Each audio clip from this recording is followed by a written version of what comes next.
Hey, it's Notes from Autumn. Autumn is calling the show. What's up, Autumn? Hello, guys. How are you? Doing well, doing well. How about yourself? I'm great. I had a question for Abdullah, if you don't mind, Dan. Yeah, go ahead. So basically, you guys know that I'm kind of coming onto the activism scene, and I've noticed just through conversations that I've seen on Twitter and other places too, that basically there's kind of this conversation that goes on where it seems like atheists that are ex-Muslim kind of feel like people like me who are ex-Christians that are in the atheist activist circles don't talk about Islam enough, but then there are also atheists who feel like talking about Islam in America can be attacking a marginalized group. And so I kind of wanted to talk about what I wanted to know what Abdullah's advice would be to someone like me who I do want to criticize bad and harmful ideology, but I also don't want to come across as racist, or I don't want to harm somebody in a different way, because I have been called racist for talking bad about Islam, the ideology, and not Muslims. So I kind of wanted to know Abdullah's advice for someone like me. Yeah, thanks for the question, Autumn, and great work on your channel. Keep up the good work. I just think that, when people play identity politics like that, I don't like identity politics. I feel like everyone has the right to say whatever they want to, regardless of the skin color. So in my case, yeah, I'm a brown guy and I used to be Muslim. So it's harder for someone to call me racist. Whereas, someone that's white, for example, well, if you could say the exact same thing as me and you'd be called a racist, right? Sometimes it's true that when people are, bringing out the arguments against Islam, it's not coming from a good place. It could be coming from a bigoted place. But what I find is, I'm sorry to say it, but it tends to be far-right Christians that usually do that. Like a lot of the times when they're coming out with this, Muhammad was a pedo, and they're coming up with very strong language, F the Quran, and like I don't find atheists do that as often. Like I haven't seen that. And what I think is, if you're coming from a good place, you have every right to say what you think about Islam. And if someone says you're racist, then you can just they can just go to hell.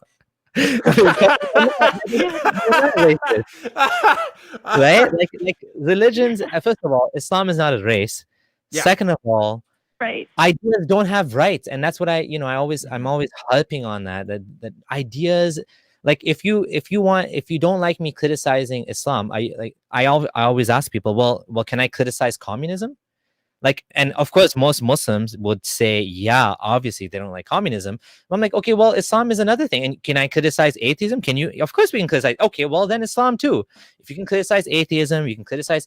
And the other thing I would ask, I think it's pretty obvious that the Quran itself has a lot of terrible, awful things it says. And the problem is, when you are criticizing Islam, you're criticizing an ideology. You're not going after Muslims. But the Quran doesn't do that. The Quran goes after disbelievers, not just disbelief. It doesn't just say disbelief is bad, it's harmful for humanity, and it's a wrong way. It says disbelievers are deaf, dumb, and blind. They will not be guided. The worst of people, like worse than cattle. Like they're like cattle, nay, even worse than cattle. And, a lot of dehumanizing language that is used towards disbelievers. So the Quran, if you want to say we can't talk about Islam, then you shouldn't be actually preaching the Quran either, because the Quran and the Hadith, even worse than the Quran, has a lot of hateful statements in it, hateful and bigoted statements. So those are my kind of comebacks to, when someone says, oh, you're racist, that's disgusting and racist, or something to that effect, Yeah. That's my response. Right. Yes, and that's part of the reason why. So I have a couple of main reasons why I want to talk about Islam. Number one reason being that I think there are some harmful ideas that are a part of the Quran, right? Such as the misogyny and all that. But then the other reason is I feel like talking about Islam, like someone like me, who I normally talk about Christianity, But when I do talk about Islam, I feel like it kind of shows that Christians are on an equal playing field with other religions because they kind of think that they aren't. A lot of times they're like, oh, well, we have a relationship with Christ. We don't have a religion. But then if you compare some of the language from Christians to some of the language from Muslims, it's very similar when talking about atheists or non-believers. So those are like the parallels that I like to reveal. So, yeah, what you're saying makes a lot of sense because they have a lot of, basically they talk poorly about outsiders just like the Bible does in the Quran. Yep, absolutely. I mean, that's a great point too, that it shows that and it shows that you're not just picking on one religion. Because I get that all the time too. Or why, like Muslims always tell me, well, if you're a real atheist, why don't you talk about Christianity? And I'm like, I do. Look up my videos on YouTube. You'll see I do, but I don't focus on that because it's not my thing, right? So all of us are going to have things that we focus on, but I think it's also a good idea to sometimes explore outside of that and to deal with other topics and other issues.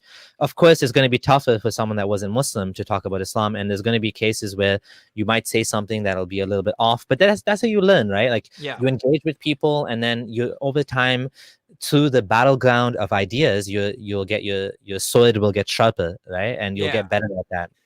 I must be lucky, or maybe my communication is clear enough, but even the ex-Muslim guests that I've had on and we've talked about Islam, I've never been accused of being Islamophobic so far in my short career, which is great. I'm glad. I also don't think, I mean, maybe it's an over-exaggerated threat here in the United States compared to other places where, again, like we just don't have as many critics. I feel like, I mean, like, yeah, let me paraphrase. There's tons of people who don't like Islam in the United States, but it's not as much a part of the of the political discussion as it is as you see in Europe.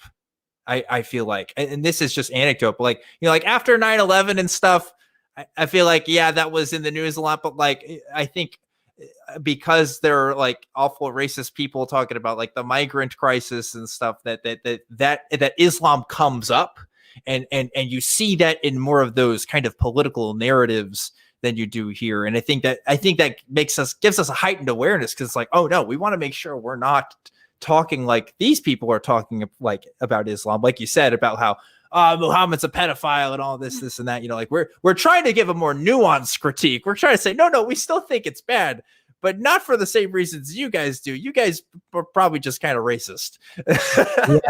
Yeah. And, to be very fair, there is a crisis, I think, in Europe that we don't have in North America. I mean, if you look at France and the number of terrorist attacks they've had, one after another, and then Vienna, and then there is a problem there with something. There is a problem with either assimilation or I don't know what it is, but it is a problem. Like I said, there's a different character to like UK Muslims and American and Canadian Muslims as well. And I do think that we do have to continue talking about these things. It's important, right? Yeah. I hope that like I really think that, again, like platforming voices such as yourself and having conversations about this, I think is the way to do it.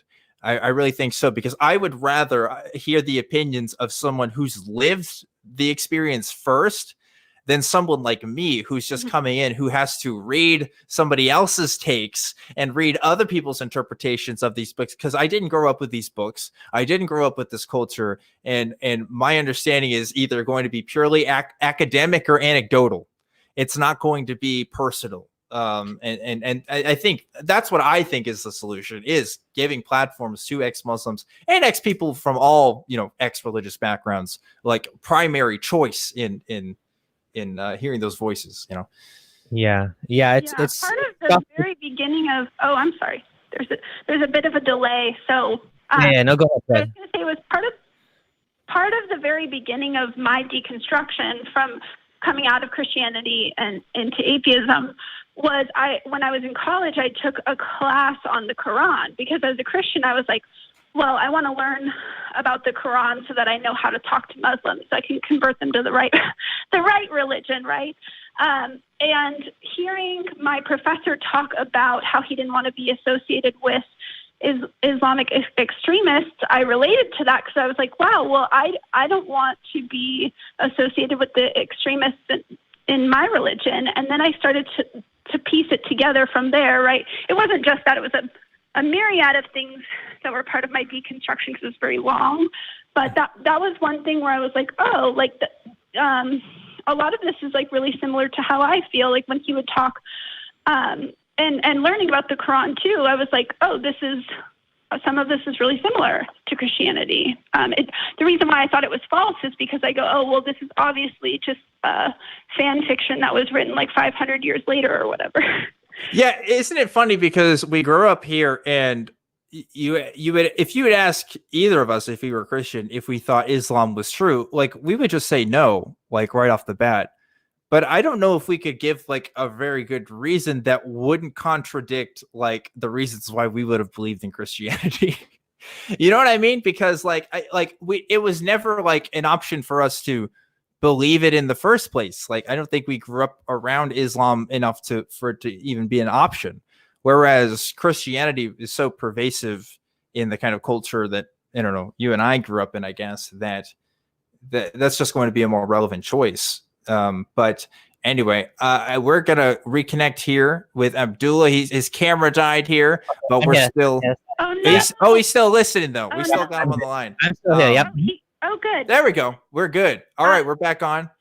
But Autumn, I think we're going to go ahead and talk to some other callers here. But thanks so much for calling. Sorry for hogging up all your time. You are awesome. Have a good one. It's all good. We'll talk to you later.